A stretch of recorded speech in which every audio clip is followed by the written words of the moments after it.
Ada satu zikir yang kita pernah ulas juga sebelum ini, iaitu zikir pagi dan zikir petang.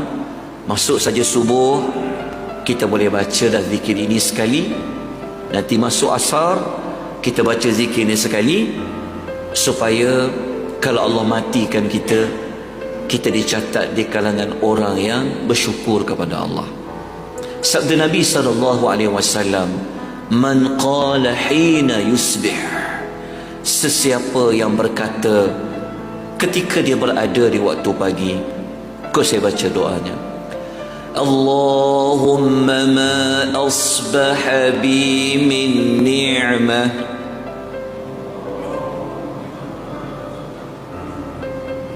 aw bi ahadin min khalqik فمنك وحدك لا شريك لك فلك الحمد ولك الشكر. Apa maksud dia? Ya Allah, apa jua nikmat yang ada pada pagi ini? Nikmat itu pada diriku atau pada seseorang daripada kalangan makhlukmu, ia sebenarnya daripadamu ya Allah.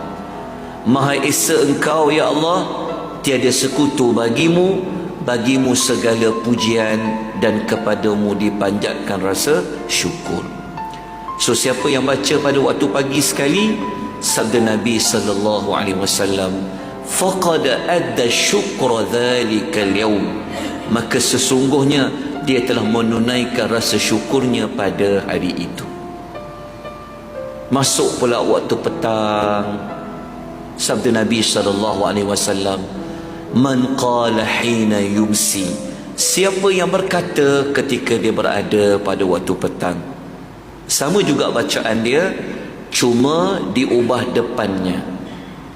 Kalau petang, Allahumma ma amsabi, Allahumma ma amsabi.